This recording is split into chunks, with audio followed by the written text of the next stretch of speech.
Noah Dyck puts the Hicks to works, and this hand job may come with a few perks. A moist, warm treat, not through a holy sheet. Meanwhile, Katy gets serious with Dierks. That fresh produce stand there, that's a beauty. What do you listen to? My favorite murder podcast. Taggart and Torrance podcast. The produce stand. Fucking sexy. It's Thirsty Thursday, and that means we are once again hanging out at the produce stand, a podcast paying tribute to the great Canadian show, Letterkenny.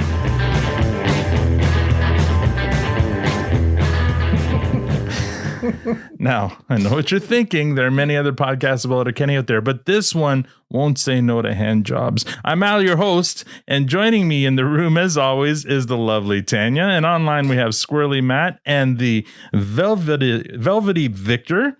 And joining us this week, he puts the pen in Pennsylvania. I don't know what that means. He puts the ham in ham radio, the trip in triplets. He's a good buddy of the podcast, and he's a good guy. He's a really good guy. And he apparently has a thing for dicks because he always wants to be on these episodes. Please join me in making some noise for Joshua. Wondrous! Oh my god! Oh my god! Oh my god! Wait.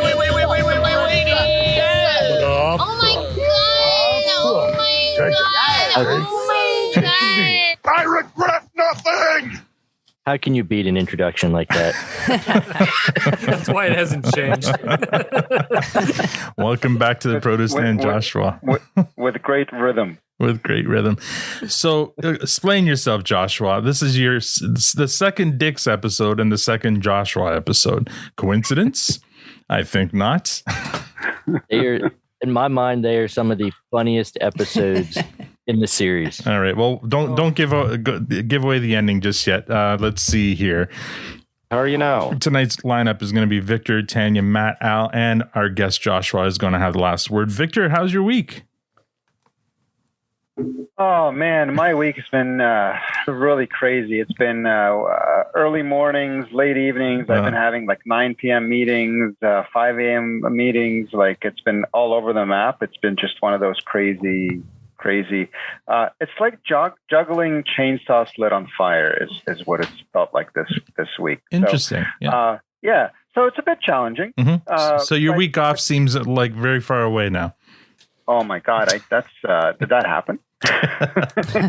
So I just found out that this is a long weekend. Mm-hmm. Yes. So it's always nice. I'm always found out. Yeah, I did. Apparently, my wife has been telling me about it for a while, but it's first I've heard it. Oh, but, really? It's the same weekend every year, Victor. Canadian Thanksgiving. Happy Thanksgiving. It's actually a very special Thanksgiving is a very special day for us because that's when we picked up pumpkin. And is that why you named your pumpkin? That's why the kids named her pumpkin. Yeah. Perfect. Mm-hmm. Yeah. And she's orange, of course. Mm-hmm. And it was 14 years ago on Thanksgiving that we went to the outskirts of Oshawa to. Oh wow, you went that far. Sorry about that. To a pumpkin patch and came back with a cat. We literally, anyway. So and I don't even know. Yeah. Tell the truth. Pumpkin's last name is Spice, isn't it? That wasn't a thing 14 years ago. Well, yeah, I don't. Well, Victor's a trendsetter. I think weren't they already like were they already not in our rearview mirror 14 years ago? What, pumpkin spice? Oh no, I'm thinking of Spice Girls. Never mind. No, we're talking about pumpkins. Different kind of spice. I don't blame you for the trendsetter, Al. Yeah. I'm not the trendsetter. I'm the train setter. Oh, jeez. And by the way, you'll note Victor's background as he holds up a model train. Victor's background is his usual train background, and Joshua, just to be with his buddy, is showing off a train track background. So there you go. So we're trains. I mean, Josh is more standing on the tracks. So Josh is the daunting. I'm on the side track. Yeah. Main one's out here. Tanya, how's your week? This week has been like super duper busy. It was like a successful week at work, which is it's quite unheard of with what I've been going through lately. Do you want to announce what happened today or yesterday at work? No, it's fine. It was a good week at work. Okay. All right. So it was a good week at work. Got a raise. Sugar mama. I'm going to quit my job now. I keep on threatening Alan. I'm like, dude, just make some more money because like this isn't working, but it's working now. So, hey, there you go. Right? Throw a little money at it. And we got our driveway done today, which was super exciting. Something that we've been waiting for, oh my God, years and years and years, and finally got it done. And speaking of this show tonight with all of its innuendos, I was trying to get ready for tonight and throwing Alan some lovely little texts of how the guys were laying the driveway really hard and how it was really hot and I'm in a meeting, an all-day work meeting, and I keep on getting these texts from my wife. Did you go black? Oh, I went black. She went black. Oh man, they were laying the foundation and just yeah.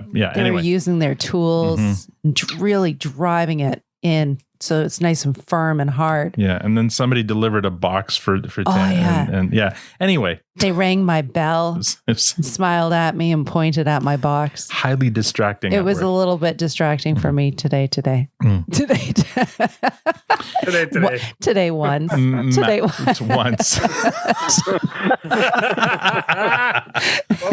Oh, Matt. Well, how's your week? I put you after Tanya this time. I moved you away from Victor. I'm going to bring everyone right down, and then I'm going to try to bring back up. Okay. So my week is not good.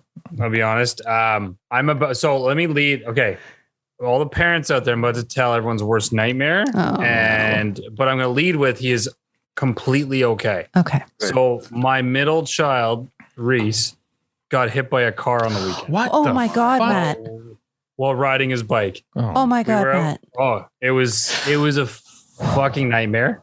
We were went for a family ride. We were riding along a sidewalk, kind of like, like a train. Like, so I was in front with my little guy in the car, in the little seat. And then my oldest was right behind me, and then Reese, and then Jen. And we were riding along, went past this little plaza. I went, then Riley went. And then I guess there was a small gap between Riley and my next son. And a car edged out, and I'll be honest, the visibility, it was like a worst case scenario. Visibility was really bad. There was like another car blocking the person's view. My son couldn't see them.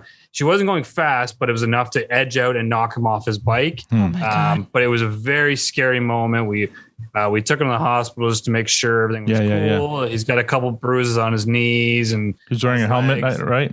Oh yeah, he had he didn't even hit his head or anything. It was more scary than anything. Sure. Well, a car hit your kid. It doesn't matter how fast it was going. It was the best case scenario and a worst case scenario kind of thing. So we're very thankful, but it was a very scary weekend, and it was a very reality check, like how fast these things can happen. Sure, we were all out for a nice family fun bike ride, and then.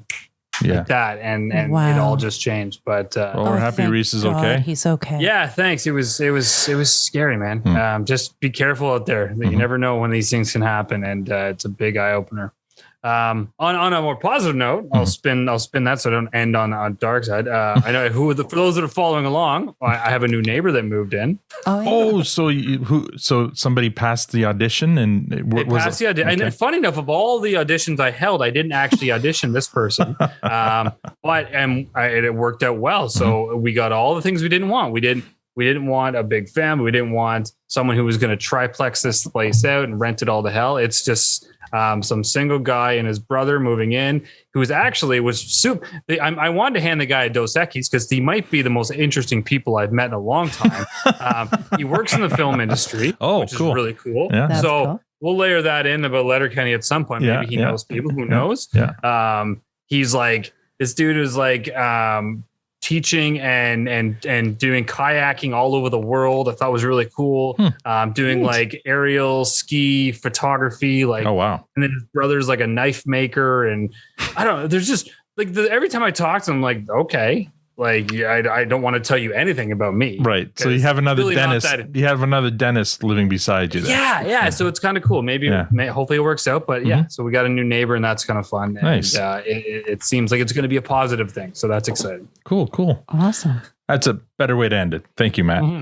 Yeah. So my week, busy week as usual. The first episode of my podcast, my other podcast for my actual job, dropped last Monday and did really well. And the next one drops on this coming Monday. So that's, moving along. Matt, have you heard your commercial spot yet in it? I did. Yeah, there you go. I did. It was so exciting. Yeah. So Matt actually plays a role in it. He drops he's the voiceover guy for the commercial in the middle of it. So it's still a family affair here. They don't know it, but it's a Produce Stand podcast. I appreciate that, buddy. So we've been busy, and as Vic just mentioned, Thanksgiving's coming up, so long weekend coming up, so that'll be good. And just maybe some TV stuff. Season finale Ted Lasso tomorrow. So oh no, really? Looking forward to, but not looking forward to, because that means we're gonna have to wait a year. Good show. Yeah, such a great show.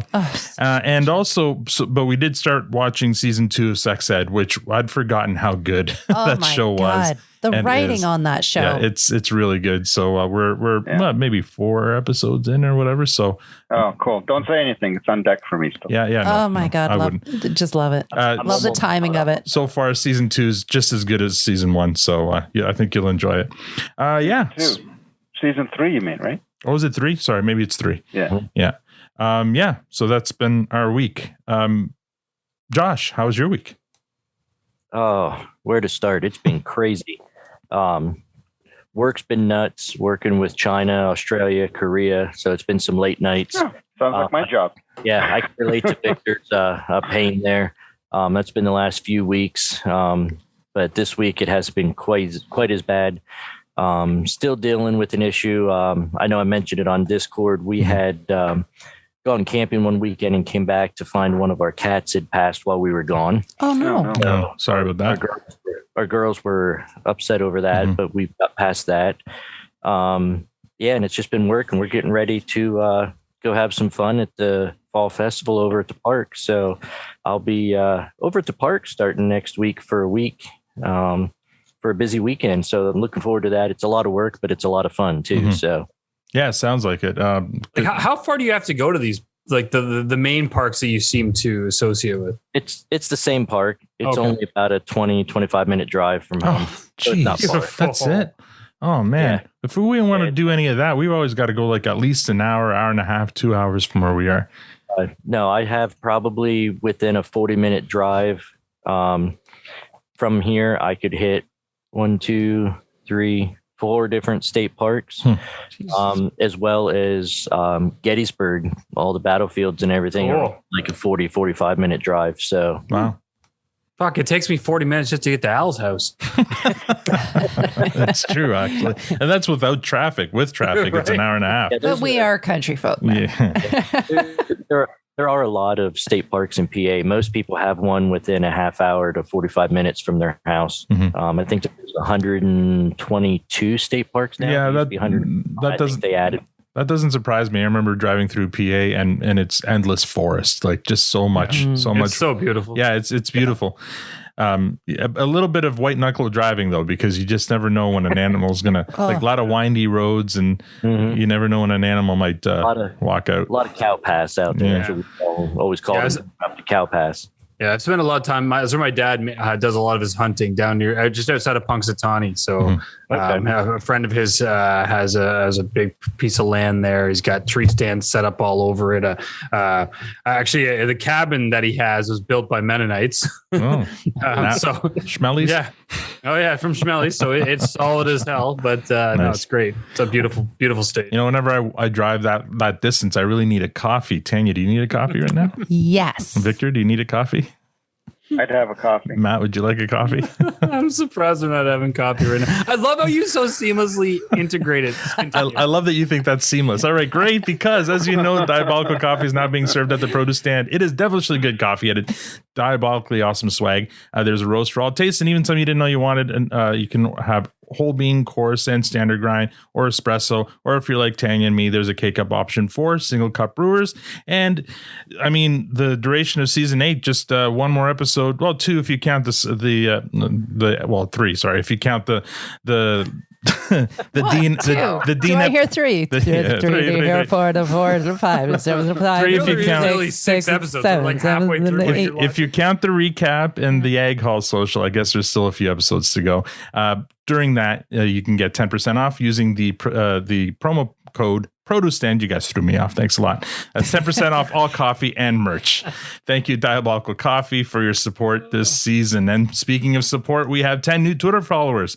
Welcome to Jay, Tom's Reviews from the United States, Anthony Spiteri, Rigby, Frog, Fife HD from Hell, Amanda Daly from Oak Creek, Wisconsin, Christopher Diaz, you know that name, from Toronto. Welcome, Chris. Hi, finally. Chris. It's only taking you over a year and a half to listen to my podcast.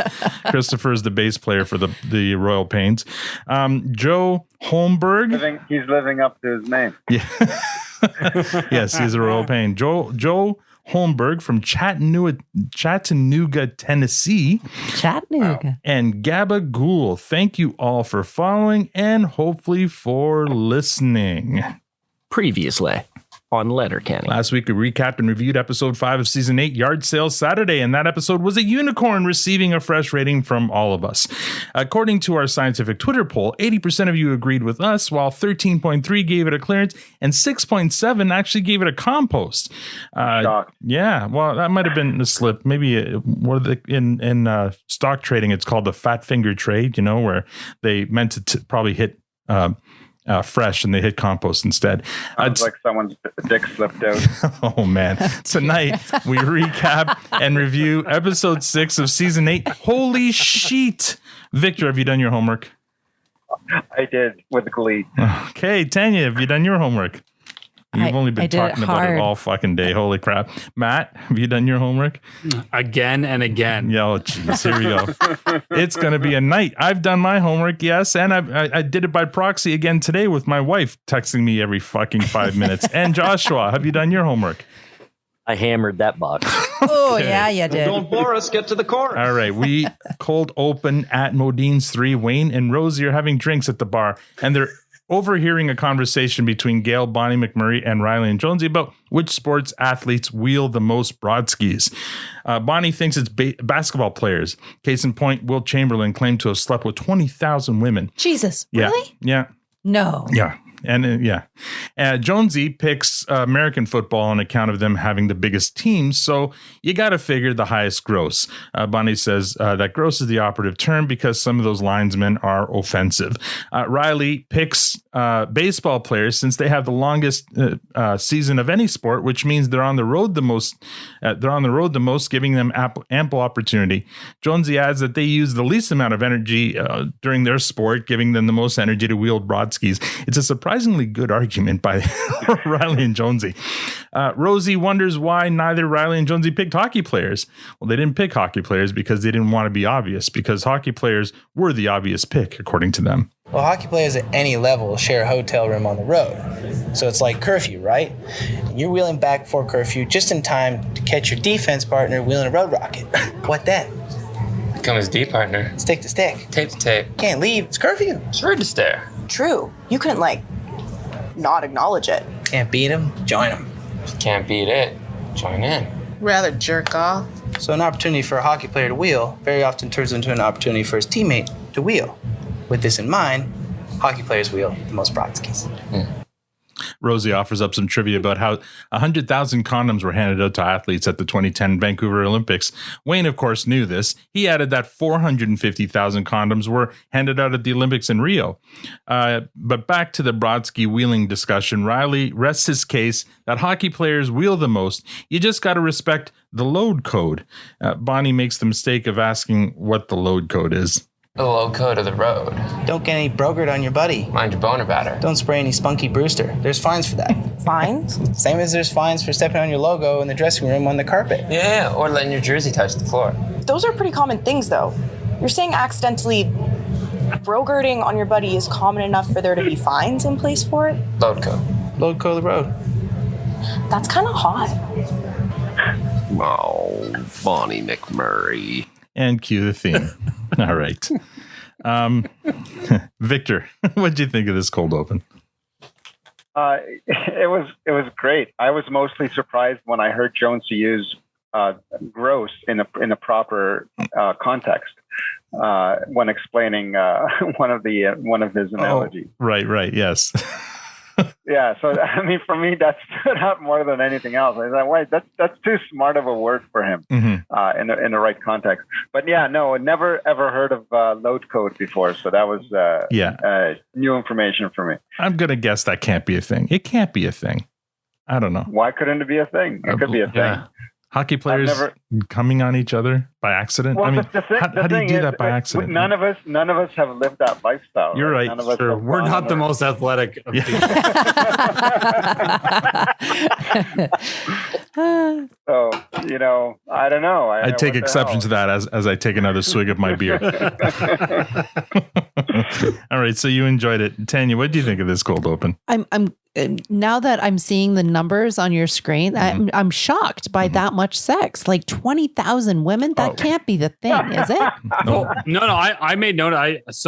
Wilt Chamberlain is yes. That's. But hold on, just for context, if there's any accuracy to that, even if you had sex with a different woman every day, a year, that's 54 years. Yeah.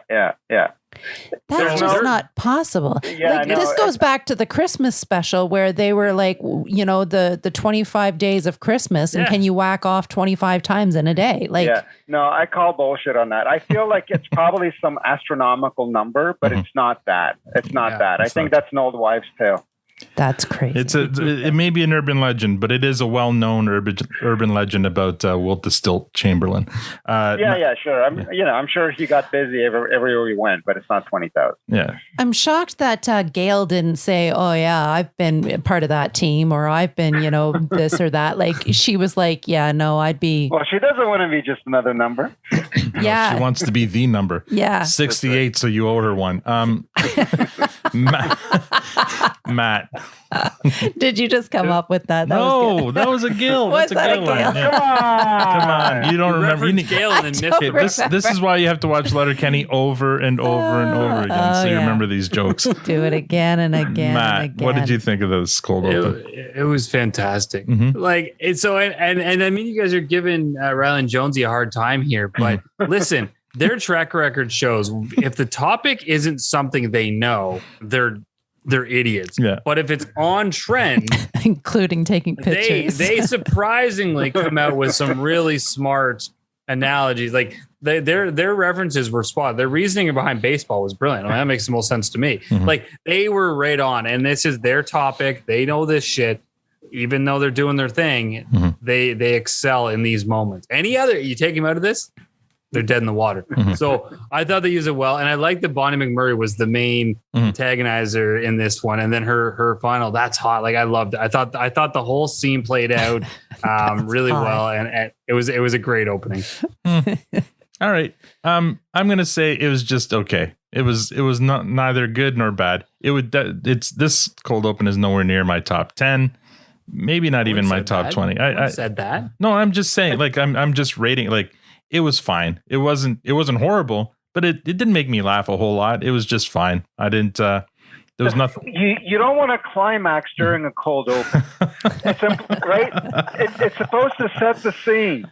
Okay. It's just a little I should record that clip, separate it, and the next time Victor has like a problem with the cold open, I didn't hate it. it was fine. It wasn't anything special about it. So I'm not going to penalize this episode for a lukewarm cold open. Yeah. Yeah, Pina. Okay. Jeez. I was going to say get your head out of the gutter, but no, for this episode, we all need to be in the gutter together. Josh, what do you think of this cold open? I actually liked it. I thought it was pretty good. And you could tell that Riley and Jonesy had thought on that topic quite a bit. Yeah. And have, really given it some thought, because they don't give it a whole lot of things a lot of thought, but that's one that they obviously that's true, yeah. have discussed multiple times and had their theories on. That's my thought, but I actually enjoyed it. I thought it was funny. Yeah, I mean, I thought their argument for baseball players was well worded and well thought out. Yeah, but yeah, you don't come up with that just off the top of your head. They obviously thought. long and hard about that. All right, we come out of the opening credits to scene 1. Long and hard. All right. Oh, man. It's just, okay. This is going to be a long, hard episode. Scene 1. Yeah, it is. The Hicks are hanging out at the produce stand. Squirrely Dan's phone rings. It's Ellen. He ignores it. Wayne and Derry poke fun at him about the butt stuff. Wayne says, a little dabble do ya. Just then, a horse-drawn carriage pulls up at the end of the laneway with Noah Dyck. Noah's horse, by the way, is named Hugh, in case you... yeah, and the horse's last name is Dyck, so there you go. Hugh Dyck. Noah greets the Hicks, and they greet him back. Noah offers Squirrely Dan his condolences that things didn't work out between him and Lavina Dyck. Squirrely Dan asks how she's doing. I suppose you've heard by now she was attacked at a petting zoo. No, I had not heard that. A giant cock about yay, from behind even. It would seem she was on the receiving end of a good-sized prick. Doctor said he'd never seen a gash quite that size. It was the size of a fist. And indeed, that's all she had to suppress the bleeding. Can you imagine? A fist inside your gash. So I know that the C word is a pretty harsh word, but I feel like gash is just, I don't know. It's even harsher than cunt to me. It's just one of those words. Really? Yeah. I don't know. That's just like Matt and his uncomfortable. Yeah, you don't find gash worse to me? I'll give Victor that one. Yeah, it's worse than. I've never heard it referred to as a gash. Oh yeah. Yeah. Wayne, let's see here. Wayne simply responds with hard on the island, isn't it, Al? Yeah, tough. It is. Now I know how Victor feels. Okay, Wayne responds to this news. Tough week then, eh? Noah goes on to tell of the shenanigans that his kids have gotten into. Oh my gosh. Oh, unfortunately, it doesn't end there. A couple of days prior, my 2 young boys caught the prickliest of the itchies after playing with a pile of pink insulation in the barn. And would you believe on the same day, my daughter fell in the manure pile. I had 2 in the pink and 1 in the stink. Oh, man. Sucker. Coincidentally, driving home from work tonight, I pulled up behind a car that had a shocker sticker on his back bumper. So, and as soon as I saw that, it reminded me of the of this of this scene. Anyway, Wayne finally asks Noah why he's there. Noah says he needs their help at the Dyck farm once. It's work only men can do. Wayne offers up the Hicks help. Noah thanks the Lord for giving him 3 able men willing to help him with a hand job. Derry is unsure. He asks what type of job it is. Noah says it's men banging and pounding. Derry tries to let Noah down easily, but Wayne interjects and assures Noah they'll be there. Before Noah leaves, he tells one last story of his son's shenanigans. By the way, my children have recently taken to digging for buried treasures in the cornfields. Their imagination hath no bounds at this age, and though I've instructed them to halt, please, neighbors, let me know should you see my children cornholing in the field. And Noah leaves the Hicks speechless. My favorite part of all these scenes is the Hicks response, to what they're hearing. Usually Squirrely Dan's like shaking his head. Wayne is looking anywhere but at Noah, and Derry just looks disgusted or confused or something. Derry's faces are the best part. Yeah.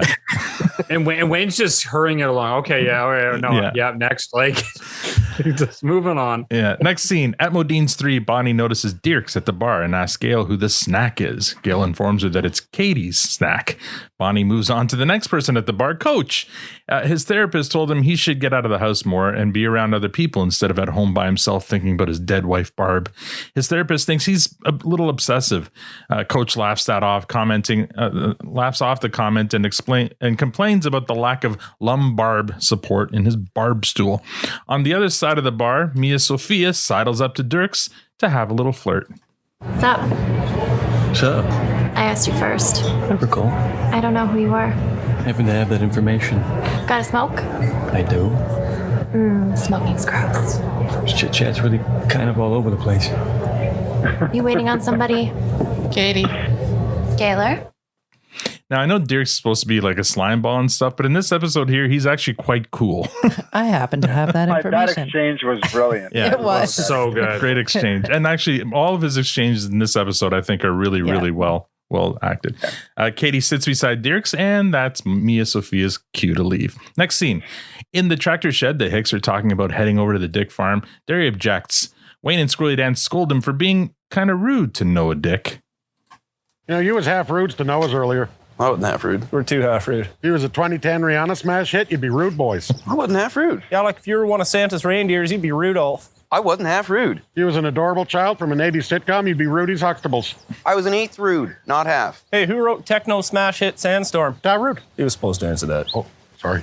I'll give you a quarter rude, but then I'm maxed out. If he was a former New York City mayor, you would be Rudy Giuliani. No, Bill de Blasio, who was notorious for being quite rude.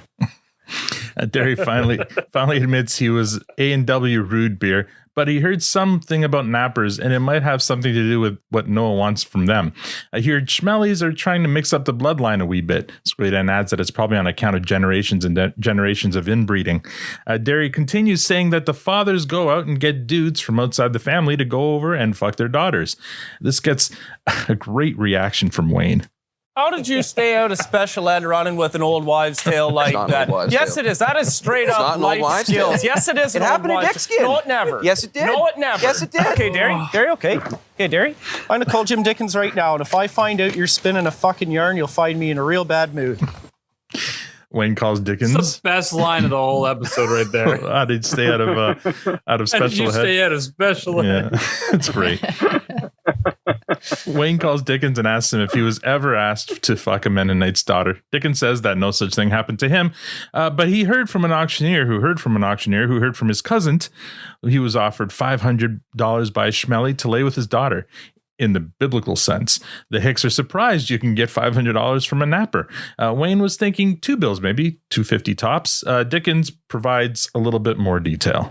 I'm told a hole is cut into a sheet. The Schmelly daughter on one side, the stud on the other.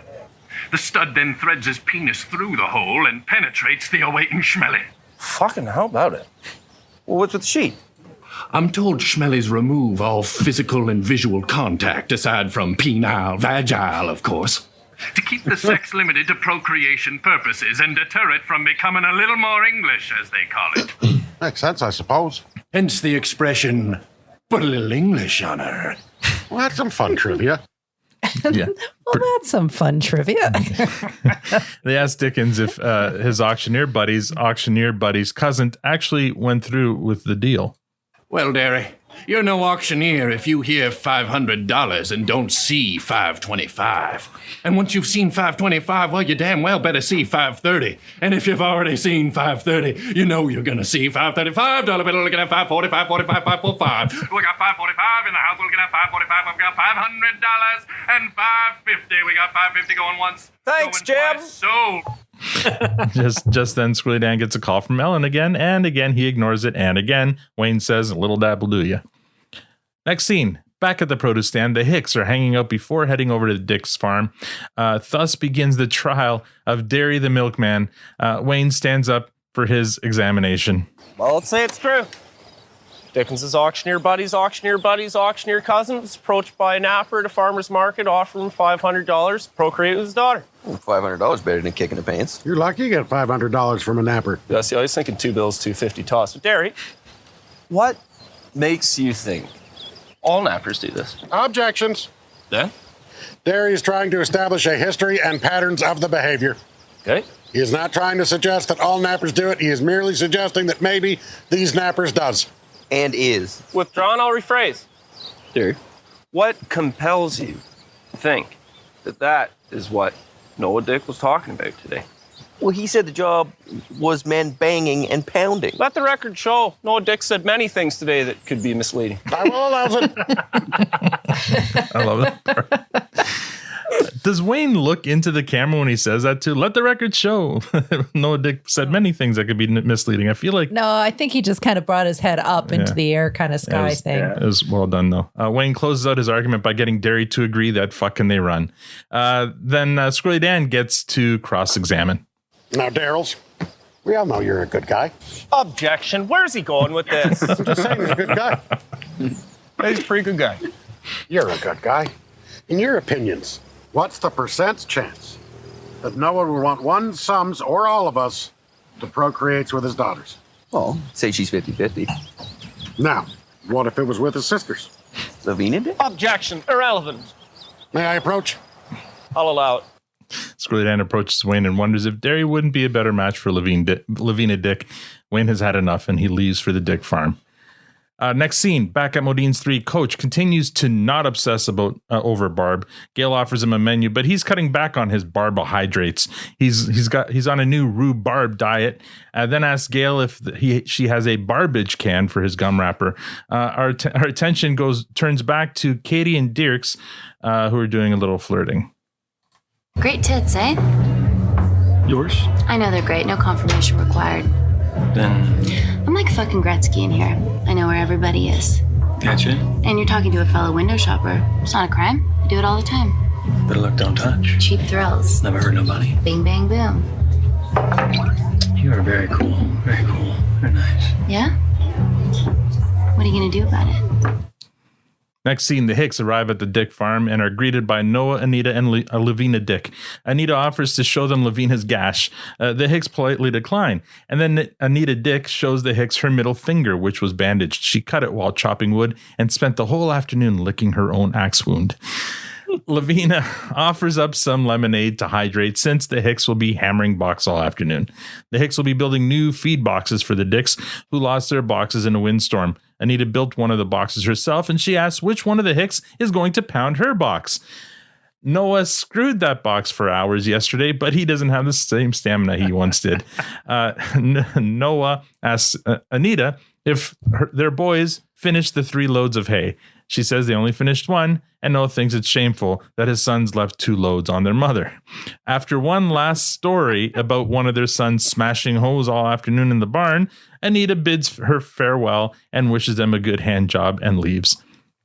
Noah informs the Hicks that there will be a prize at the end to the man who uses his tool the best. The hint is it's moist and warm and close to heaven in earthly form. Derry objects under his breath. Next scene, the Hicks are working away on the boxes. Noah warns the Hicks to be careful with the hammers. They didn't come there for finger bangs. Just then, you can hear a donkey braying in the distance.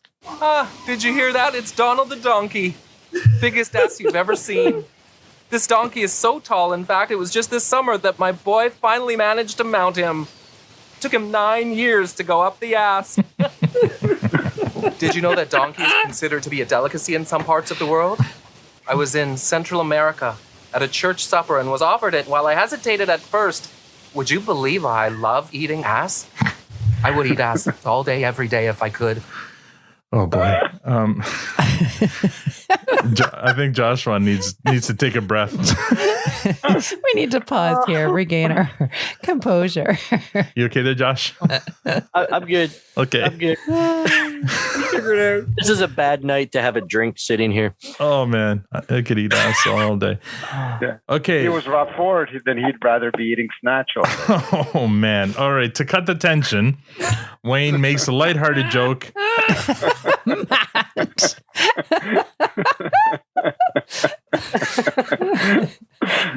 To cut the tension, Wayne makes a lighthearted joke about Noah doing more talking than working. Noah admits to being a bit of a yammer.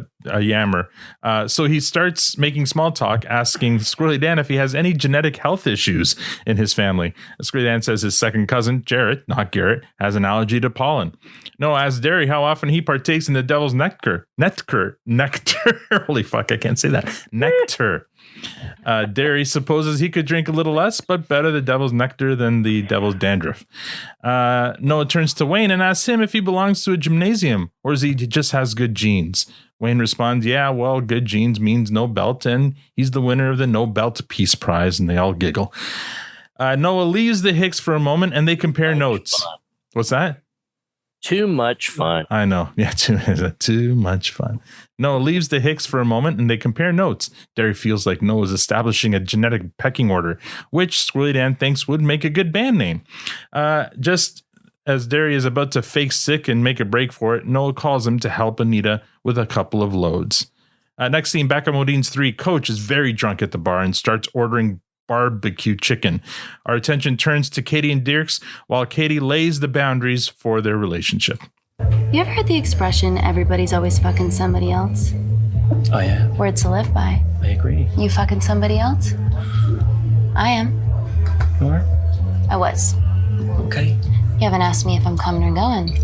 This is true. So I'll ask you. Like, what are we doing? Starting to give a shit. Very cool, very nice. Do you give a shit? I think I do.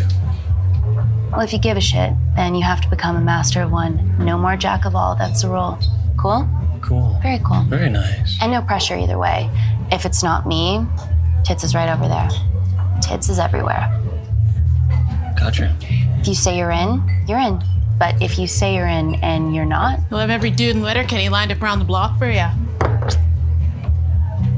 so are you coming or are you going? It's impossible to avoid the sexual innuendo on deck here. People love sexual innuendo. I'm coming. Here we go now.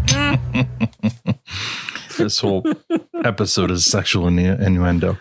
Next scene, back at the Dyck farm, Derry is helping Anita hang sheets. This is where we learn that Anita's maiden name is Snatch, and her father was Seymour and mother Ada. Anita goes on in to help the girls with the prize, leaving Derry to handle the sheets. Cut to Wayne and Squirrely Dan. Ellen calls again, and again Squirrely Dan ignores her, and again Wayne says a little dabble do ya. Back to the sheet hanging, and Derry notices a hole in one of the sheets.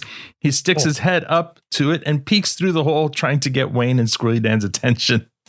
They're interrupted by Noah, who offers them a boxed lunch. They can come outside or eat out. Next scene. The Hicks have finished their job. They've pounded an impressive amount of boxes, but there can only be one winner.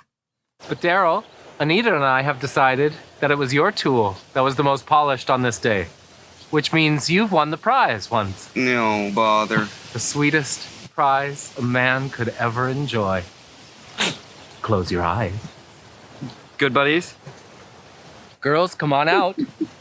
Take your tops off and present. Holy shit. Daryl, are you ready for moist and warm and heaven in earthly form? Open your eyes. Surprise! The prize is, of course, a couple of pies. Derry is relieved, and Squirrely Dan has a good laugh about it. Wait a moment. Were you expecting something else? No. Yes, you were. And I know exactly what. Do you? What kind of people do you think we are? You thought. No, sorry. It's just my auctioneer's friend's auctioneer's cousin said that we could. You thought we would try and pay you for helping us today. You thought you'd close your eyes and feel a big fat wad slide across your palm? And you were worried about how to say no. Because of the old adage, a favor for me turns you into a dunce when you bring up the subject of money once. Yeah, I feel silly. Daryl, does my daughter's warm, sticky pie not appeal to you? Yeah, no, it does. Well, then let us enjoy them on this day as a community with our mouths. Lavina invites Squirrely Dan for a walk just as his phone rings once again from Ellen. Squirrely Dan ignores it and goes for a walk with Lavina. Final scene. Back at Modine's 3, Gail asks Coach what his plans are. Probably just head back to the suburbs. You know, there's some bar bells. I bombarded you guys enough. Little dance before you skedaddle. You have to crowbar me off this chair. I've had a couple of hard barbs. Gail takes Coach to the dance floor, plants his face in her chest and his hands on her ass, and they dance. Beside them, the newly monogamous couple of Katy and Dierks also dance, and we fade to black. All right. Victor, you are up first. What did you think of this episode? There's no holes anywhere. There's, I mean, there was in the sheet. There was in the sheet. there was a single hole, but it was the right hole. Mm-hmm. I don't know. It was, to me, it was just pure. It was talk dirty to us, Victor. Yeah, he's already doing that. You know, it started a little soft. It started a little soft. which was just the right amount of soft. And you know what? I think that's good because again, you don't want to blow your load right at the beginning. Did you write all this down, Victor? Is this like, are you doing shtick right now? No, I'm just giving you my review. I don't know what you're talking about. Oh, no. So and then you start the episode, and I just feel like it just slowly got just built up and built up. There wasn't any holes. Like every scene was perfect. Every scene had a reason and a place. And like I know we didn't have skids in this one. There wasn't any filler. It was just for me, it was just a great episode from beginning to end. And at no point was I kind of waiting, okay, get on with it. It was just perfect. All right. Tan? I agree. Like it was a solid episode. It was a win-win. The two topics that they were working on with Katy and Dierks and the Hicks and the Dicks, it was perfect. It really was a good episode. The only thing that I didn't like about it was the subtitles were off. Oh my God, the subtitles were so off. And it was distracting. It was like I almost need to watch it again just with the subtitles off so I can. You can't take your points off for that just in case. I know. No. God, no. I wouldn't do that. No. It looked like they were written like by somebody who was really drunk. No, just because this show, Matt and I have been talking about Squid Games. There's this whole controversy about it because the subtitles they almost mislead what the show is about. They're so bad. Yeah. And apparently they're auto-generated. Oh. So no, these weren't even. I watched the dub version, not the. I don't read. These weren't even auto-generated. It felt like maybe they were taken from maybe an original version of the script because they didn't. The way they were different from the actual, like what was actually said in the episode was way better than what was written in the subtitles. So it felt like maybe they ad-libbed lines. And the subtitles were based off like an older script, but yeah, sure. They were pretty off. Was that all you had? Yeah. Matt, what did you think of this episode? Oh, you guys are short on this one. I mean, there's nothing to complain about it. Apparently. Well, I know, but I mean, can't we celebrate it a bit more? What the fuck? Hey! These are just initial reactions. We're not done. We're not done. We've just started. This is just the beginning. It sounds like you already climaxed. This is just the tease. This is foreplay. I know this is foreplay. No, don't threaten me with a good time, Victor. Don't threaten me. Oh shit! It was so fucking good. Yeah, like from start. I don't know. Victor said it so well. There was no holes except for the sheet and. It was the references were spot on. And I think they play a dangerous game with this type of episode of really getting it wrong. Like you could, again, I'm going to go back and reference Fart Book, how they took that concept and I think they blew it. I didn't enjoy it. This one, they blew it in the best kind of way. Blue spatula has been presented. Yeah. The blue spatula is up, but they just did such a fantastic job. And I laughed from start to finish. I didn't stop. And then funny enough, actually, in fact, I enjoyed last week's episode so much. I watched this one like last week, which I normally wait. I almost, you know me, I'm terrible at this shit. I normally watch it like an hour before we record, but I was so excited. I'm like, I need to see what happens next. So I sat, I watched, and I laughed my ass off. And then I watched it again today, and I laughed from start to finish. It was just so well done. Everything about it. They used each character in their most opportune way. I start to feel bad for Coach. I really do. I loved his performance in this one. And I'm like, but it's also very sad that he's so hung up over his wife. And I get it. But his reference, you couldn't help but laugh at him at the same time. Like he integrated Barb so well into all those kind of things. I loved it. There wasn't much story progression in this episode, aside from Dierks and Katy. But aside from that, there wasn't much else. And I'm not even using it against the episode. I loved it. That was the only thing that felt like it moved forward. But even them, Dierks was great. I think we're seeing a different side of him. I don't know where it's going, but I really like him, and I think his banter is brilliant as well. Like that whole comment about the this chit chat's all over the place. I laughed really hard. Yeah. No, he had some really, again, solid lines, smooth lines in this one for sure. Yeah. And like the other scene I'll talk about that really, I mean, it was all good, but I loved was the trial scene. And specifically around how first Wayne and then Dan walked over, and then how Wayne kind of kneeled over Derry and then put his like hand right on his leg as he's hammering his point. Yeah.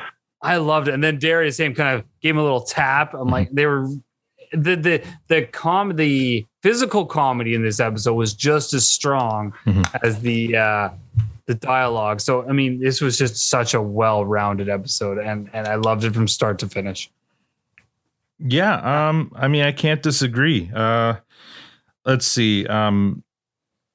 Two main storylines in this one. You're right. There was no skids, and we got rid of Riley and Jonesy pretty quickly after the cold open. So it was basically Katy and Dierks and the Dicks. And so Matt, I agree with you. This episode was only to further Katy and Dierks. I feel like there's no other active storyline happening right now. Well, like, just a second. Dan's not any chopped liver here. At the end he skipped away with his lady. Well, okay, so there's that. Actually, I was going to make that point. Yeah, I was going to make that point. They are kind of trying to create a little love triangle here with Squirrely Dan, Lavina, and Ellen.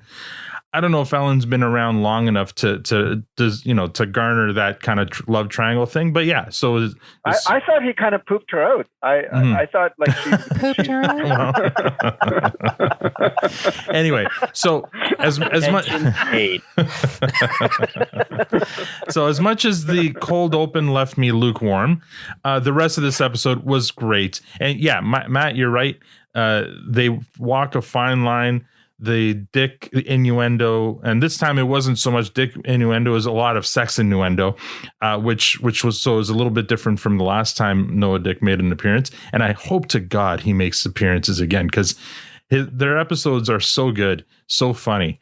And I think they stay on the side of like of funny and not over. They never fall over to the cheesy or dad joke side. I think just a lot of that has to do with Jonathan Torrens' like his acting, like his delivery of all these lines with his half like that smirk that he gives. It looks like he's had like a stroke because only half of his mouth smiles. I don't know how they hold it together. Yeah, like the outtakes for these scenes have to be just freaking hilarious. And kudos to I forget what her name is, Kaylee's or something. Sarah Wayne Callies. Callies.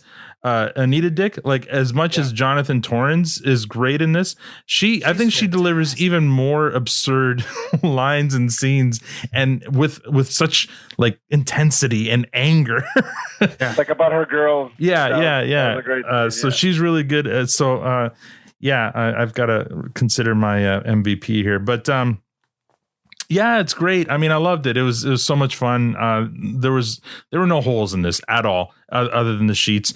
I really enjoy the Katy Dierks scenes. I thought the dialogue in those scenes was really well written and really well delivered, especially by Dierks. I think he was really good. And again, 2 straight episodes where he's not really slimy. He's more kind of charming and suave and cool, which is interesting, right? Because we've had like 2 episodes of him being a slime ball, and now 2 episodes where you can kind of see why somebody might fall for somebody like him.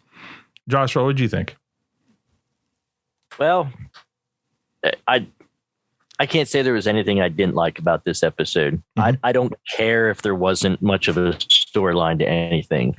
It just, I laughed from start to finish. Yeah. I mean, my favorite part is when, they're at the Dick farm. That's the best part. Just how they can do that with a straight face, I don't know.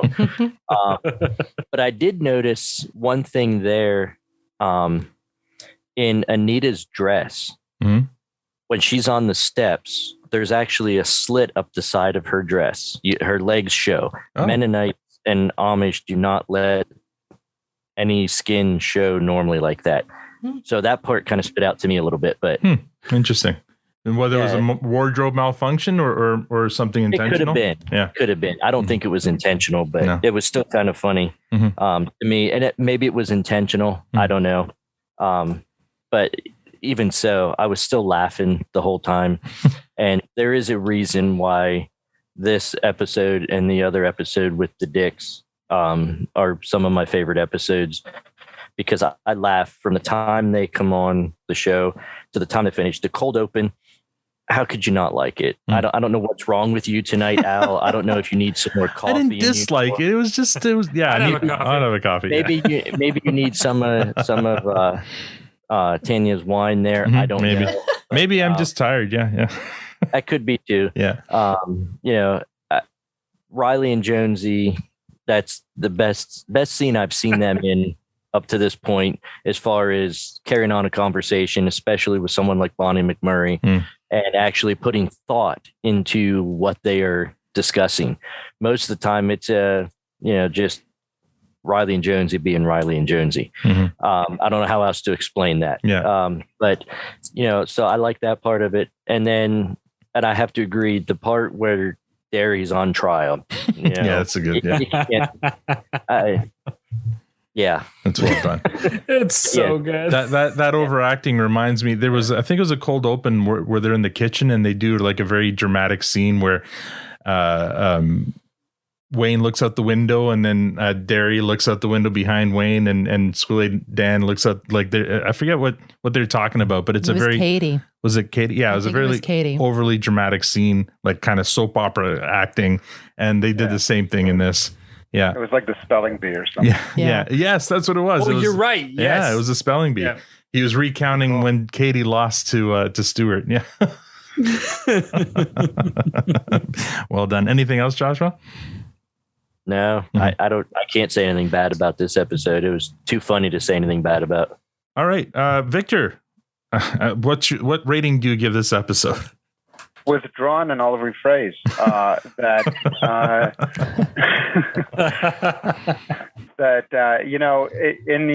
in Dyck's one, I had to give it to the penile innuendo. Hold on, we're not at MVP. We're just rating. You're rating. Sorry, you're rating. Wait. Oh, okay. He's new to the show. Sorry, it's premature excitement. Yes, apparently, yeah.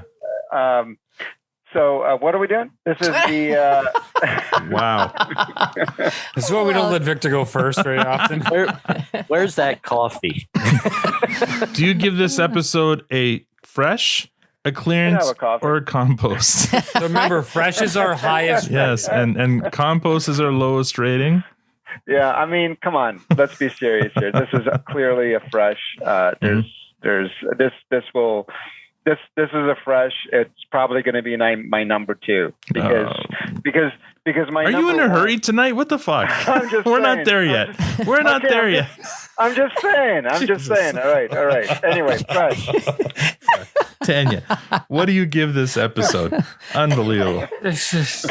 And just so we're clear, I don't want your MVP, your top 5. I don't want anything except fresh, clearance, or compost, please. You don't want to hear. Are you always this fast, Victor? Yeah.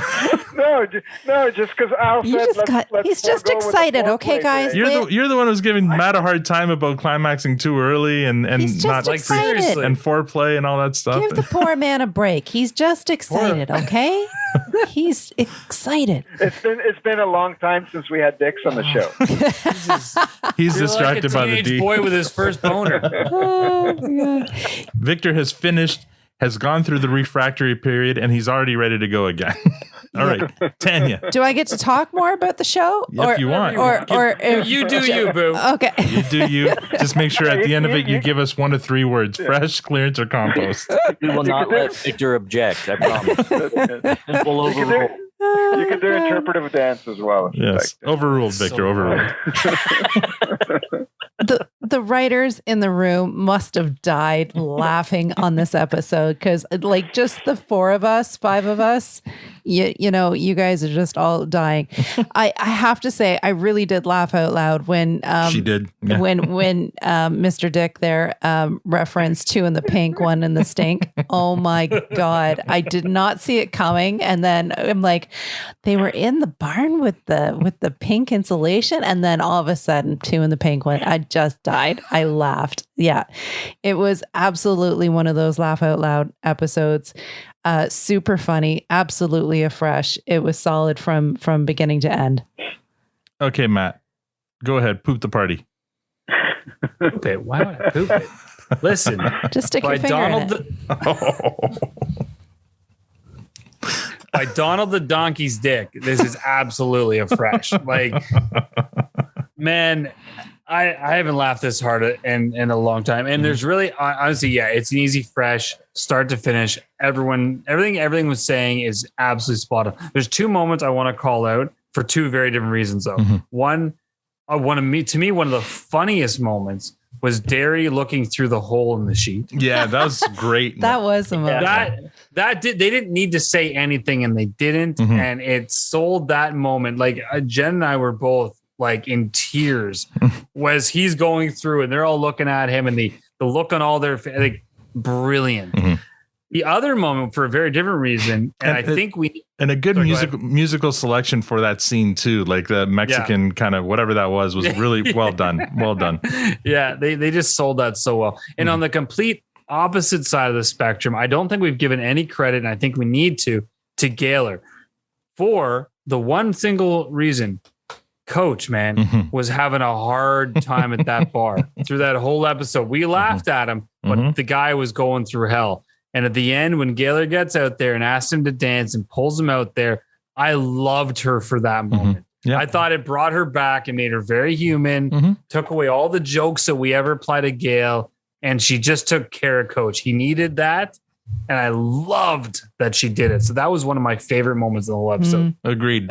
Thanks for bringing that up. I made a note of it and forgot to mention it. But yes, that was I really enjoyed that scene. I can't remember a scene between Gail and Coach before. I think it might have been one of the first times they've had No, you forget the scene where they're in the bar, and I think they hooked up at the end of that episode. With Gail and Coach. Yeah. Yeah. This was the was this Riley a pre-show? No. Riley Fanfic? and Jonesy, I think, were there playing some contest with Gail, but Coach was sitting at the bar, and I think he and Gail got it on. It's ringing a bell now. I do remember something. Vaguely remember something like that. But anyway, so maybe the second scene these two had together. Yeah. So maybe there is a history there. But yeah, it was. I agree. Yeah. She was being very supportive and tender with somebody who was obviously not having a good time. But well done. I guess it's my turn. So Victor, you've already got your unicorn background up. So I'd hate to throw poop on this party, so I won't. It was wondrous. Oh my god! It was a fresh. Oh my god! Oh my god! Of course, it was a fresh. Come on. Oh my god! Oh my god! I put it up early on purpose. Yeah. He's premature all night. Yeah. Come on.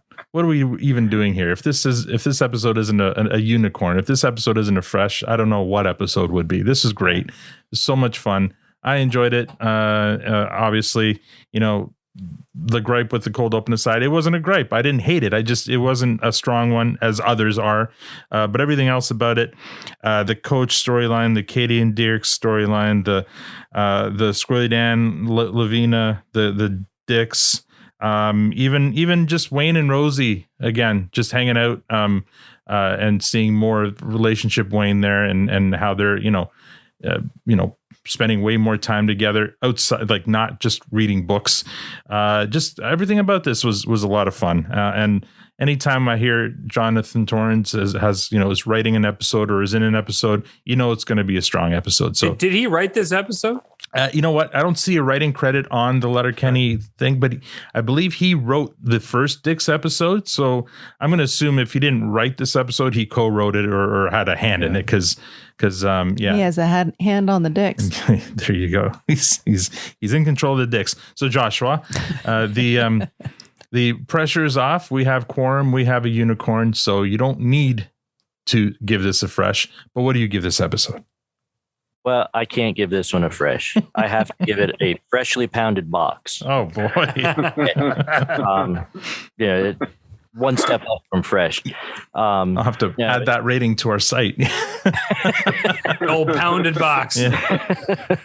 No, it's by far fresh. I mean, there's no way it can't be. I mean, this is one of the episodes. There's very few episodes where I laugh constantly from start to finish, and this is one of them. So it's very hard not to make it a fresh. Very good. Okay, we'll move on to top fives, and I think we're going to get some movement for this one here.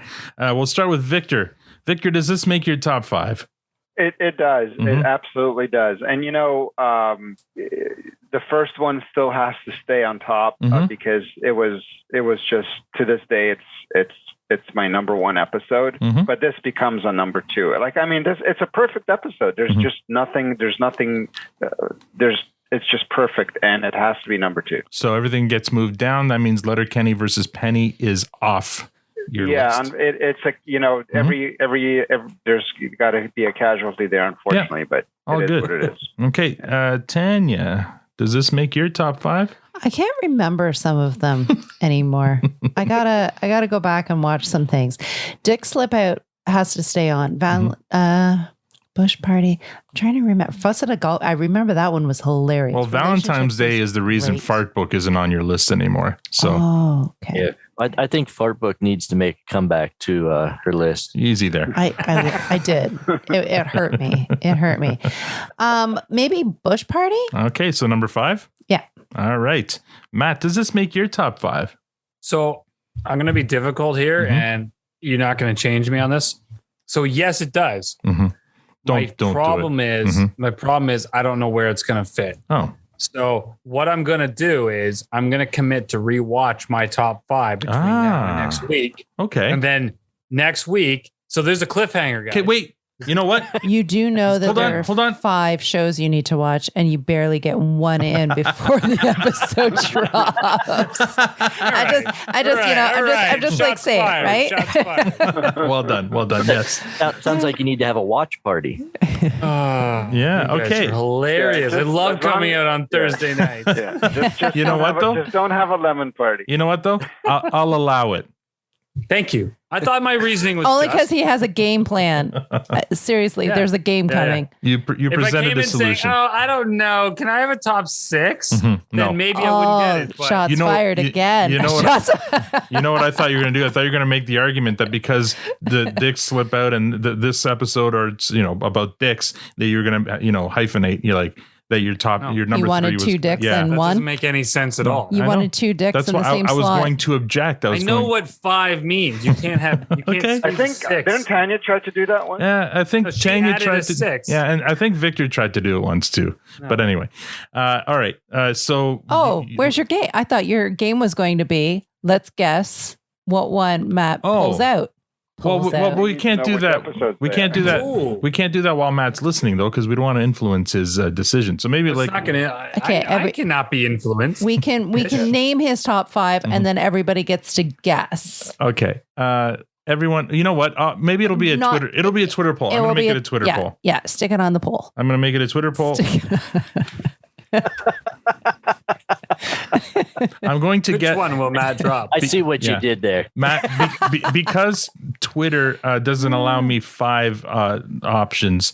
I'm going. Am I going to assume that Lays Hicks will stay number 1? Yeah. Well, the bigger question. So you can assume Lays Hicks will stay on the list. Okay.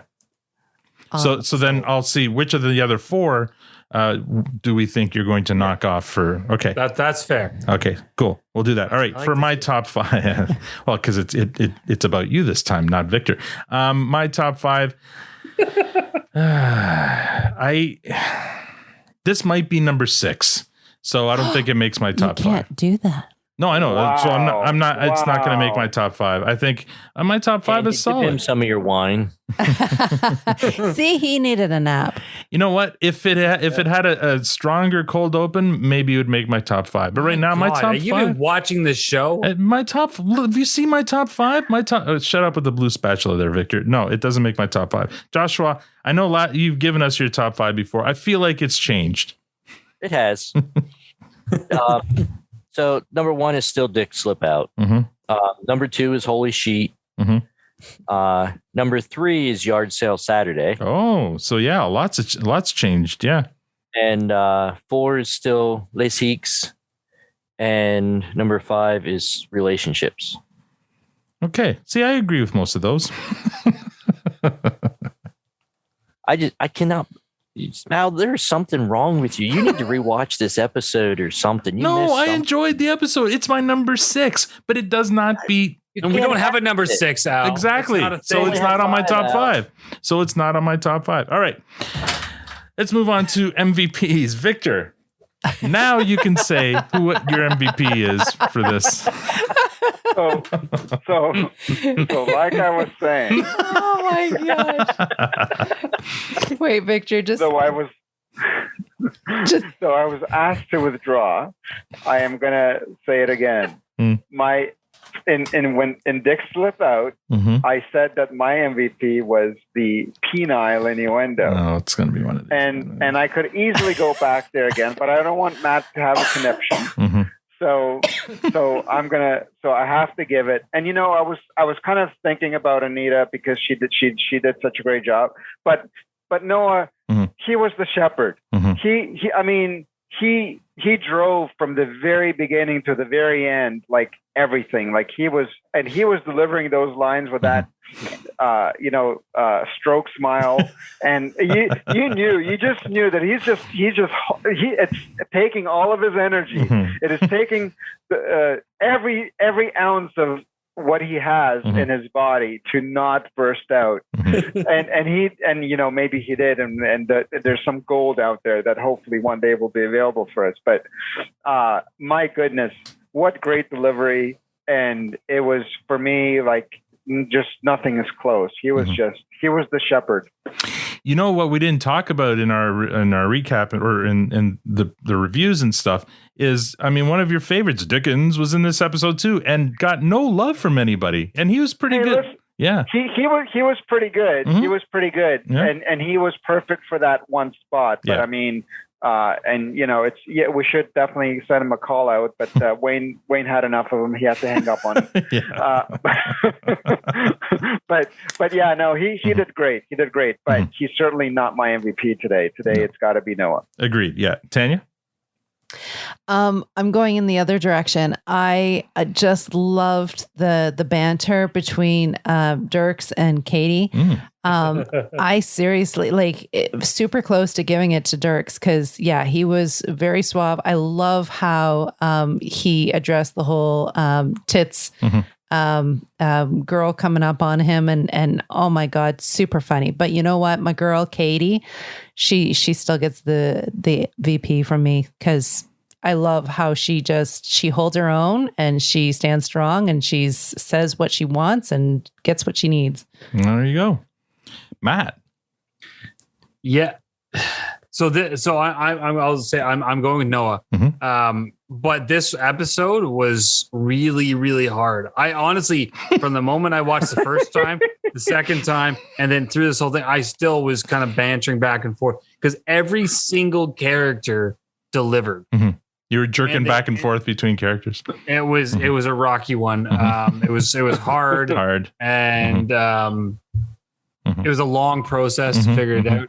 But a little curved. I came to an answer, and so there. It's Noah. He just delivered and. Just adhere to the load code, please.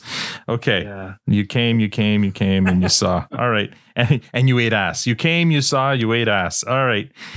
My MVP, it's a toss-up between Noah and Anita. I guess I'd give it to Noah just because he had way more to do and did it brilliantly. Anita is like a very strong runner-up, though, because she did it with so much conviction. And every time, even the last time with Dyck slip out, her bleeding like a goat. Who does that? So she's definitely a strong presence. But Noah, Jonathan Torrens in this was so good. I think you're right. He had just so much more content to deal with. Yeah, it was hard because they like I said, everybody in the whole episode delivered. The Dicks especially. delivered, and you can't take a moment away from them. Yeah, there's a lot of balls to juggle there. So, Joshua, who's your MVP? I agree. It was a difficult decision, a very hard process to try to figure out which one to go with. But Anita, her lines fit in here perfectly. I mean, I could pull a Victor, and say it was the ass, or the sheep. But no, I have to go with Noah though. I mean, just the lines and the way he said everything and the way he acted through the whole thing was just, that's the best part. Some impressive footwork too. Like if that first scene where he comes up the laneway, and the couple of times he does like an about face or whatever, he's like he turns like a soldier and then comes back and then turns again. It's kind of funny. Next time you watch it, pay attention to that. It's pretty fun. I like the part though when he says "mine wife" and takes off running and his hat flies, and I wonder, when I saw that, I wondered, was it planned for that to have the hat fall off? Probably not, but yeah, I don't blame them for keeping that take if it was an accident. Exactly. All right, so we're gonna Joshua, you and I sit out this one because we know the future. We're gonna play Guess the Future with Victor, Matt, and Tanya. I love that Matt doesn't know what's coming up. I hope you didn't watch next episode yet, like you did last week. I did not. Okay, good. So. Again, baby steps. I feel like they've closed off most of the stories, but in this one here, we have like the Katy and Dierks storyline. We do have Wayne and Rosie getting closer. We do seem to have a bit of a love triangle between Squirrely Dan, Lavina, and Ellen. There's the coach. Coach is struggling with Barb. So what do you think? And next week is the season finale for season 8. Already? So Victor, we'll start with you. Thanks for coming. I thought we were still like we established that already. Maybe 3 episodes away. But there's the next episode, and then there's the recap and the ag call. Yeah. Oh, you mean our episodes versus? Welcome to Tanya's world. Figure it out, bud. You guys, okay, Victor. What do you want to see happen next episode, or what do you think is going to happen next episode? Yeah, I don't know what I want to see happen, but I feel like there's 2 things that happened this episode that are basically setting things up, right? So one is during their kind of cementing their relationship, Gail kind of reminds Dierks what's going to happen if he cheats on her. And so I feel like, okay, that's setting something up. And then the way they ended the episode of having them so dancing and so happy and everything is bliss, and there's only 1 episode left. I mean, come on, you don't have to be a genius to kind of figure out what they're working towards. So something's going to happen. Something has to happen in this last episode where there's going to be an angry mob, because they keep referencing to the angry mob. Yeah, exactly. One other thing I forgot to mention, there's still kind of the whole angry thing. mob. What? Well, everybody in Letterkenny will be lined up to. Gotcha. Yeah. We also have to remember. I mean, it hasn't happened this episode, or I don't remember if it happened last episode either, but Wayne was getting those calls from Marie Fred. Come on now, stepping on my dick. Oh, okay. Sorry, I didn't know whether... You don't get to play this game. No, I just wanted to remind you guys. Yeah, no, get off my dick. All right, so Tanya, Victor, is there anything else you think might happen? No, I guess I also want to see, I always like it when Dan is happy, so I want to see him kind of continuing that skip with Lavina Dick, so hopefully things continue to work out well there. And you know what? I'm a lover, not a fighter. I'm really looking for a happy ending here. Okay. Great. Do you want Squirrely Dan and Lavina? Is that the ship you want? Squirrely, what would that be? Squirrely Dina?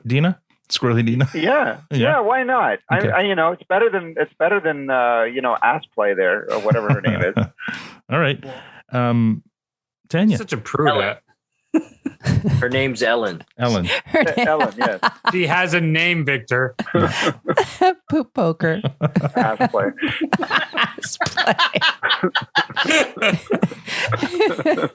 Oh my gosh. Okay, before you stepped on my dick, that's what I was going to say. Right. There's a big buildup coming. This whole ex-boyfriend, girlfriend, now we have Wayne was constantly not picking up the phone with Marie Fred. Mm-hmm. Now it's Squirrely Dan not picking up the phone on Ellen. Mm-hmm. And now on ass play, yeah. And we've got this build up coming up with Katy and Dierks, and we all don't trust him as far as we can throw him. So maybe in one episode he can fuck this whole thing up, and there could be the big fight scene at the end of this one. I don't know whether that's gonna that seems soon. They've been really kind of playing with us with Dierks and really introducing him into the whole community. So I don't know whether that will be this season or coming up in next season. But it seems like there's something big coming with all these phone calls and all these hang-ups and not taking the calls. What I want to see, as you guys keep on saying, wish the Dicks would come out and more episodes. I'd love to see the Dicks and an interaction with Glenn or Gail. Like Glenn and Gail always have the sexual innuendos, and Glenn being the preacher or pastor or whatever, and the Dicks being Mennonite, that interaction. And I just think there would be a lot of fun to be had with that interaction. That would be fun. Yeah. I also want to say, they never explained the patio, the umbrella, the hole in the sheet.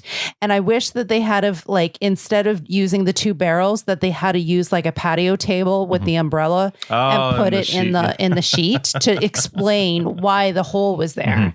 Like that kind of would have tied, it would have been like, oh, well, that's the reason for the hole. Because they just kind of didn't tie up that end. Yeah, that'd be a good idea. You didn't figure that one out on your own. What do you think it's for? The hole? The hole is for laying with the ladies. What do you mean? That was the joke. That wasn't the reason for the hole. That's the reason for the hole. That's the reason for the hole. That's not a joke. That's the purpose of the hole. That's not a thing, is it? Yes, it is. It's the holy sheet. No way. Have you seen Handmaid's Tale? That's we haven't seen that. But you know what I read about? So that it is.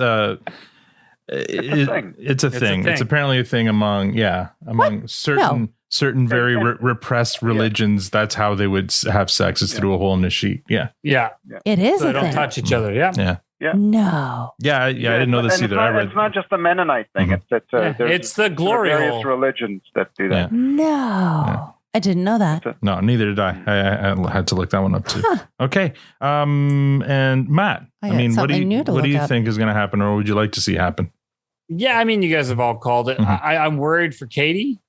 I think that's the big one. I think she's a strong, and she's always in control. And seeing her vulnerability and her excitement about Dierks is concerning. And I'm going to see that turn. So I think we're going to see a whole different. I'm assuming we're going to see a whole different side of Katy once this goes south, because she doesn't let herself. She'll be sitting next to Coach in episode 1 of season 9, saying all the Dierks words. Yeah. Oh. So I forgot to ask Tanya this. I'll ask her again after this. But which ship would you like to see for Squirrely Dan, Ellen or Lavina, or Ellen? Neither. Ellen, yeah. Ellen. Okay. And Tan, what about you? Oh my, Ellen's very progressive. Like she's very, and he's, always going to his classes. So I'm going to say Ellen. Yeah. He's very open. He's learning and he's willing and he's taking it. But she takes it a little bit too far. I don't think it's either. I don't think it's either. He did not appreciate her talking about their intimacies out in public the way that she did.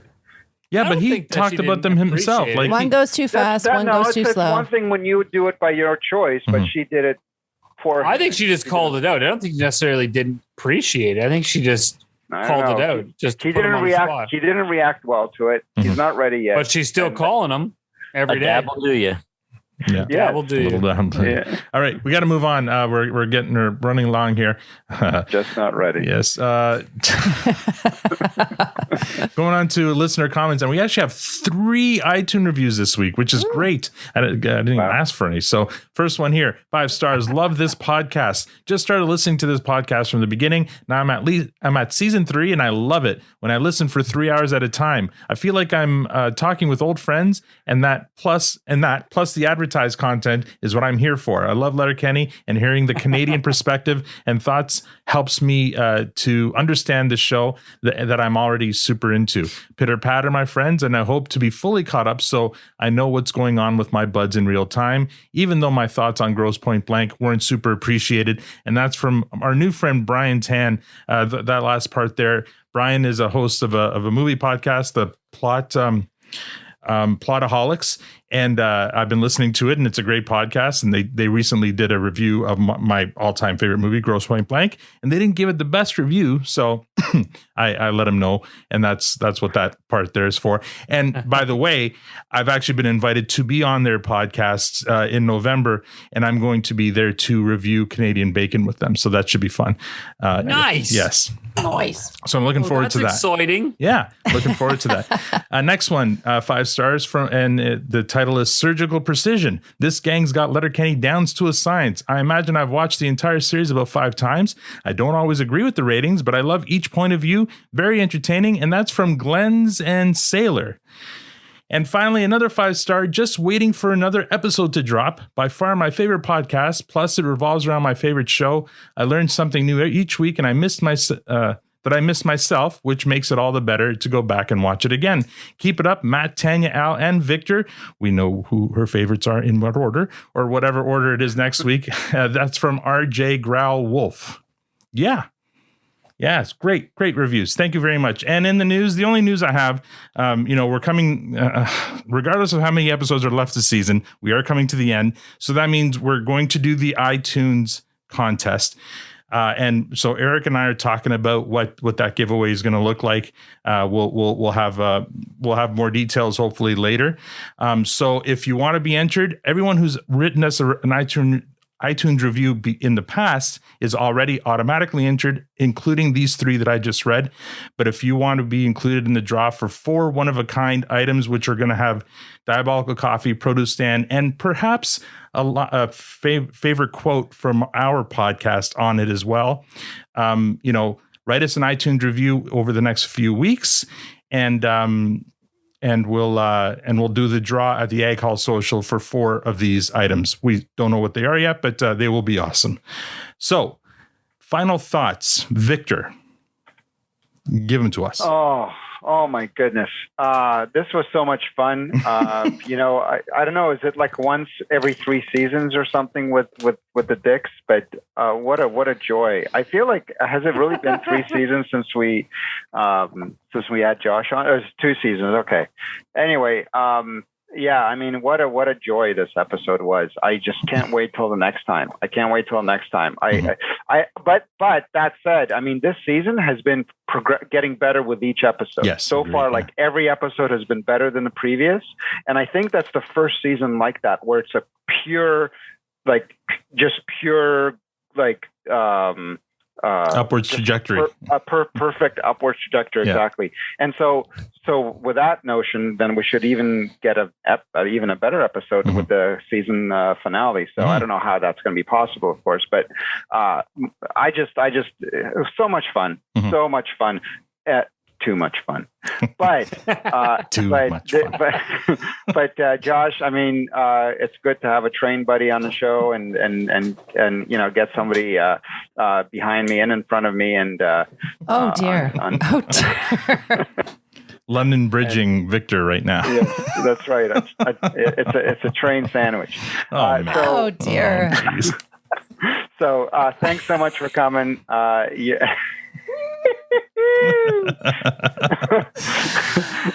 Shall I save you, Victor? Tanya. My goodness. I want to come after that. Final thoughts, Tan. Well, now you know how Matt feels. Now you know how Matt feels coming after Victor all this time. They're called sloppy seconds. Yeah. Oh, now the load code. Come on. The load code. Okay. Oh, man. I don't think I can. I just think. Just take it slowly. Be gentle. My face hurts. Oh, we've lost Tanya. While she collects herself, Matt, we really... No. She wants her moment out. No. I just can't.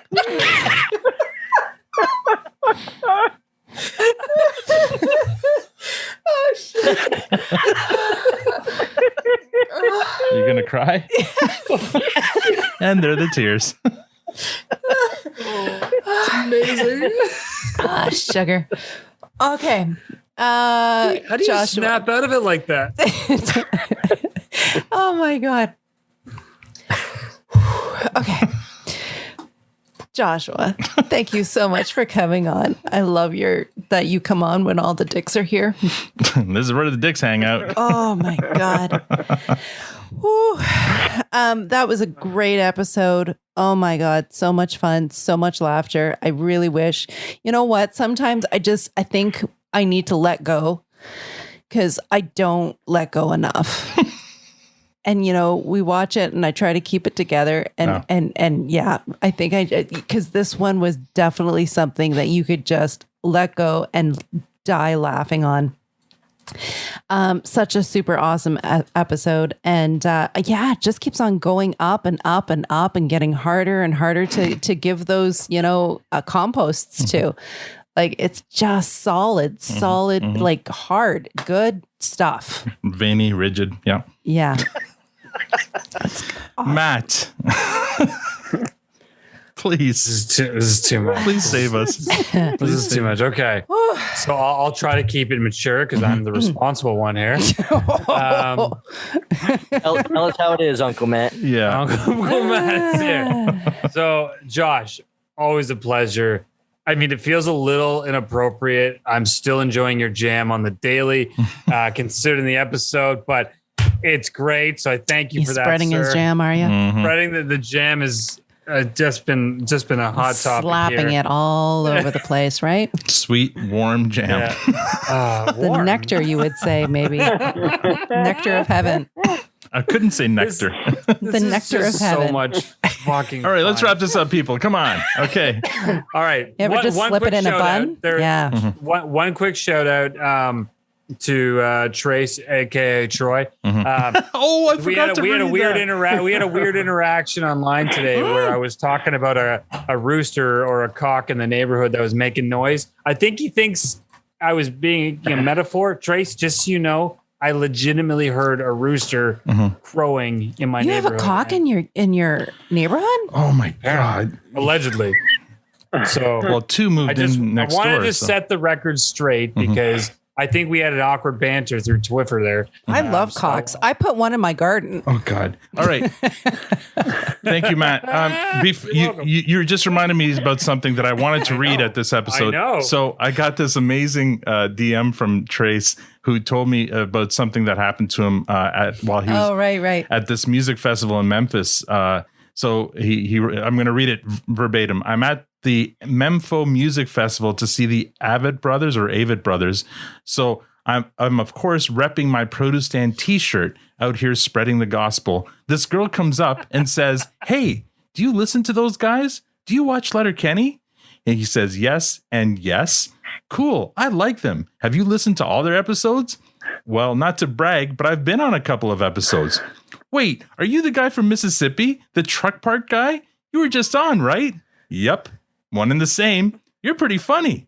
"Well, thank you. It was nice to meet you, and keep listening and tell your friends." "I will. Nice to meet you, Troy." So she got so much right. She remembered he was from Mississippi. She remembered that he was a truck parts guy. She knew the podcast, which is amazing. Like I've never been noticed in public anywhere. But she got his name wrong. It's made my whole goddamn week, man. And I don't know what her name is, but apparently she's a listener. So if you're listening to this, awesome. Thank you so much for listening and for being part of one of our favorite stories, because this made our day. This made our week. Thank you so much. And may I say, I am also terrible with names. We're getting ready for our daughter's birthday party, and I've been calling this woman a name all year. That's right. And I said, will your daughter be coming to the birthday party? And she's like, yeah. And I called her one name, and she comes back saying something completely. She signed off something different. I'm like, oh my God, I've been calling her the wrong name all year. Anyways, Joshua, thank you so much. Amazing. Yeah, of course. I mean, you picked a great episode again, and thank you for all your support. And you've been listening forever, and you're a friend of the show, and you represent the podcast well. You're wearing your t-shirt. You've got at least one coffee mug as well. I know, because you won it at the last Ag Hall. And we're gonna have fun on Discord a little later. But I just want to say thank you. You did a great job tonight, bud. And off to you. I appreciate you guys doing this. It's a lot of fun, and it's always fun to see Tanya's reaction to the Dyck episodes. So, yeah. And not everybody can say they have a cock in their garden. So, I do. I'm going to take a picture of it. Mm-hmm. She's got a tin cock in her garden. I've got a cock in the garden. I've got a cock in my window in the kitchen. Yep. We'll post pictures. Blinds closed. Yeah. Post a dick pic. They're cock pics, all right? Get it right. Yeah. Barcelo cock. The Barcelo. Yes. By the way, my parents are Portuguese. I have a Portuguese background. There's cocks all over Portuguese. There's so many cocks. There's cocks everywhere. Yeah. Matt's face. Look it up, Matt. I'm sorry. What? Let's put it this way: Nando's chicken. I'm sure they have. I think they have them out and down in the States too. So, and that's Portuguese chicken. Well, what's their logo? Their logo's the cock. It's a cock. Apparently, they're very hairy cocks too. Cocks on everything: mugs, spoons. The Portuguese love their cocks. Anyway, love it. I'm going to play us off here. Oh, sorry, Joshua, were you done? No, Joshua. I was just going to say, you're talking about cocks on everything. Friends of mine actually have a farm, and they have several cocks on their farm. Yeah. Well, see, I mean, there's anyway. Some of them even fight. They have cock fights going on. Oh no, that's not good. They completely ignore the load code. Oh boy. Anyway, I'm going to play us off here with a song from this. From this episode. I love how pleased you are with yourself on that. Okay, I'm going to play us off here with a song from this episode. Fire Doesn't Burn Itself by Sam Flax. Here we go.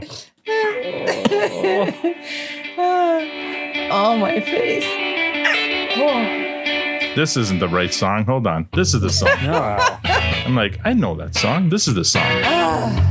Fun job, Al. Ah, yeah. All right. Matt's grooving.